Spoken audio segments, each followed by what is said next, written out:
आज मैं आपके लिए एक सच्ची कहानी वो सुर्ख आंखें लेके आया हूँ जो अरबी आबिद हुसैन और एबट आबाद ने शाये की है। वीडियो शुरू करने से पहले अगर आपने चैनल को सब्सक्राइब नहीं किया हो तो सब्सक्राइब कर दें और बेल नोटिफिकेशन को दबा दें ताकि आपको अपडेट मिलता रहे। तो चलिए शुरू करते हैं। मैंने कभी ऐसा परिंदा नहीं देखा था।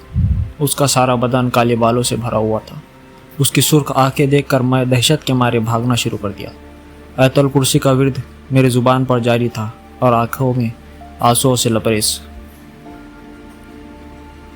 दिसंबर का महीना चल रहा था।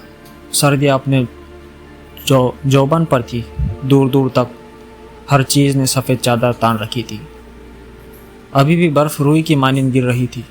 वक्फा वक्फा से देवदार के दरख्तों की शाखें चटकने की आवाज़ें सुनाई दे रही थी। गहरी खामोशी रूह तक में सनसनी पैदा कर रही थी। मट्टी का कुशादा कमरा जिसके बीचों बीच जलती लकड़ियों का आला दहक रहा था और उसके इर्द गिर्द हम सब दादी को घेरे में लिए बैठे थे। दादी अम्मा नज़रें दहकती लकड़ियों पर जमाए माजी के सफ़ों के वर्क गिरदानी कर रही थी। कुछ देर बाद गला खंकारते हुए गोया कही, यह उस वक्त का वाक़या है जब पानी की किल्लत के बास मैं और सनोबर आपा सहरी के वक्त पानी भरने जाते थे। सनोबर आपा मुझसे उम्र में काफ़ी बड़ी थी। सनोबर आपा कभी अजान से पहले और कभी अजान के फ़ौरन बाद पानी भरने के बर्तन लिए आती और हमारे घर की दीवार पर बर्तन से ज़रबे लगाती। चूँकि मेरा बिस्तर दीवार के साथ होता इसलिए मैं फ़ौरन उठ जाती, अपने बर्तन उठाती और बाहर आ जाती। हर तरफ गहरा अंधेरा छाया होता और गीदड़ों की दिल खराश आवाज़ दिल को झंझोड़ देती थी। दिल में ढेरों खौफ लिए हम सहज सहज कर कदम बढ़ाए जाते थे। घर तो चूँकि उस ज़माने में इक्का दुक्की ही मौजूद होते थे और हमें पानी लाने के लिए तवील मुसाफत तय करनी पड़ती थी। झाड़ियों में थोड़ी सी हलचल होती तो हमारा दिल उछल के हलक में आन पहुँचता। सनोबर आपा काफ़ी मजबूत आसाब की मालिक थी जबकि मैं काफ़ी डरपोक थी। पानी लाना मेरी मजबूरी थी क्योंकि घर में एक बूढ़ी सास थी और 3 बच्चे, मेरी एक बेटी और 2 बेटे। शोहर तो रोज़ी रोटी कमाने के सिलसिले में बाहर निकलते तो महीनों बाद ही वापस लौटते थे। आगे आगे सनोबर आपा होती थी जबकि पीछे मैं होती थी और कभी कभार तो मुझे वाज़े महसूस होता था कि मेरे पीछे कोई और भी चलता आ रहा है। अपने पीछे उठाए जाने वाले कदमों की आवाज़ मैं बखूबी सुनती थी, लेकिन मुझे सनोबर आपा ने हमेशा नसीहत करती थी कि कभी किसी चीज़ के पीछे ना जाना। तुम कुछ भी देखो और कभी पीछे मुड़कर नहीं देखना, चाहे तुम्हें कुछ भी सुनाई दे रहा हो। मैंने उनकी बात को दिल पर नक्श कर दिया। मैं अपने पीछे कदमों की छाप सुनकर ज़ोर से आंखें बंद कर लेती और दिल में आयतुल कुर्सी का विर्द शुरू कर देती। लेकिन जब तवील सफ़र तय करने के बाद बैठने को जी चाहता तो यूँ महसूस होता जैसे बिल्कुल साथ कोई बैठा है। गर्दन घुमाकर इधर उधर देखने पर सिवाय अंधेरे के कुछ न दिखाई देता। हमारा रोज़ का आना जाना था। एक रोज़ मुझे आवाज़ आई कि दीवार पर ज़रबे मारी जा रही है। मैं उठी, अपने बर्तन उठाए, लेकिन गहरा अंधेरा देखकर मैं ठटक गई। मुझे यूँ महसूस हो रहा था जैसे आधी रात का वक्त हो। मैं बाहर गई तो देखा सनोबर आपा का दूर दूर तक कोई नामो निशान नहीं था।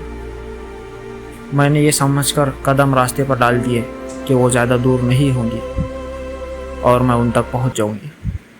गीदड़ों की आवाज़ पल भर को मेरे कदम साकित कर देती थी। मैंने भागना शुरू कर दिया, लेकिन मैं उन तक नहीं पहुंच सकी। बिगड़ते तनफ्स के साथ मैंने मसाफत तय की और जाए वक़ू पहुंचकर मेरे अंदर तक सनसनी दौड़ गई। सनोबर आपा वहाँ मौजूद नहीं थी। मैं थोड़ा ऊपर खड़ी थी और नीचे देखा जहाँ पानी का कुआं था। ऐसा महसूस हो रहा था कि कोई पानी के डोल एक के बाद दिगरे अपने ऊपर से बहा रहा हो। मैंने नीचे जाना ज़रूरी न समझा और पानी का डोल उल्टा कर उस पर बैठ गई। लेकिन थोड़ी देर बैठने के बाद मैं पानी की आवाज़ बदस्तूर आ रही थी।